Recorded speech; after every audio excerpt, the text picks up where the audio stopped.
qui veut être un vrai disciple du Christ et passer sa vie dans la perspective qu'elle soit conforme au plan de Dieu.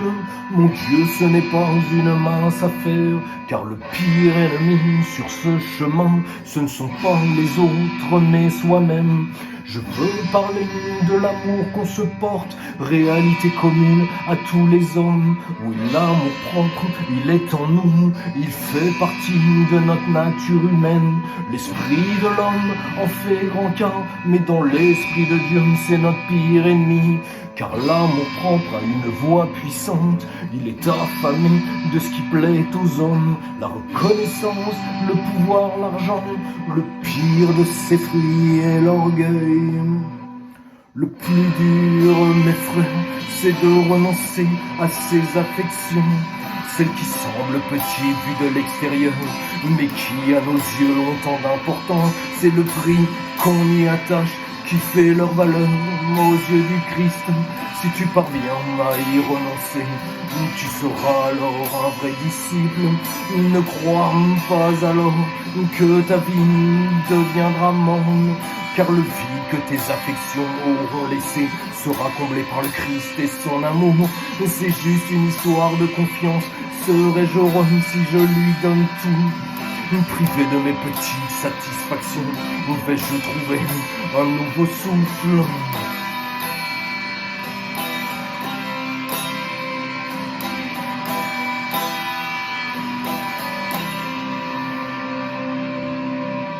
C'est par l'orgueil que Satan s'est rebellé. Dieu l'avait fait si beau et si puissant qu'aveuglé par l'amour propre démesuré, il s'imagina l'égal de Dieu. C'est de Satan que provient la misère du monde. Il est le maître de tous ceux qui font le mal, de ceux qui comme lui s'aiment à ce point qu'ils méprisent leurs frères et le bon Dieu. L'amour propre nous détruit, il tue notre âme. Il est la meilleure arme pour ne pas entendre, pour refuser les appels de Dieu, qui permet la souffrance pour qu'on revienne à lui. Mais la souffrance, l'amour propre n'en veut pas. Ce qu'il veut, c'est jouir, seulement jouir. Pourtant la souffrance fait respirer notre âme, car de la persévérance naît la perfection. Le plus dur, mes frères, c'est de renoncer à ses affections, celles qui semblent petites vues de l'extérieur, mais qui à nos yeux ont tant d'importance. C'est le prix qu'on y attache qui fait leur valeur aux yeux du Christ. Si tu parviens à y renoncer, tu seras alors un vrai disciple. Ne crois pas alors que ta vie deviendra morne, car le vide que tes affections auront laissé sera comblé par le Christ et son amour. C'est juste une histoire de confiance. Serais-je heureux si je lui donne tout? Privé de mes petites satisfactions, vais-je trouver un nouveau souffle?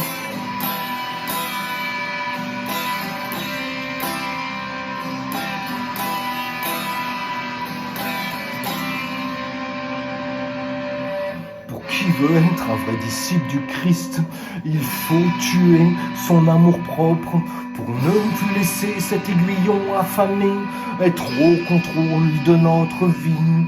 Il faut donc accepter les contrariétés, les embûches, la souffrance, et même pour noircir le tableau, il vaut mieux être humilié que de se rebeller. Ce qui compte, mes frères, c'est le regard de Dieu, sûrement pas celui des hommes qui sont ces clercs prêts à tuer si on leur manque de respect. Après, mes frères, c'est à vous de choisir. Préférez-vous vivre dans la paix ou dans la frustration? Car même sans parler de la recherche de Dieu, sans amour propre, tout devient plus facile. Le plus dur, mes frères, c'est de renoncer à ses affections, celles qui semblent petites vues de l'extérieur, mais qui à nos yeux ont tant d'importance. C'est le prix qu'on y attache qui fait leur valeur aux yeux du Christ. Si tu parviens à y renoncer, tu seras alors un vrai disciple. Ne crois pas alors que ta vie deviendra morne, car le vide que tes affections auront laissé sera comblé par le Christ tester son amour. C'est juste une histoire de confiance. Serais-je heureux si je lui donne tout? Privé de mes petites satisfactions, où vais-je trouver un nouveau souffle? Yo.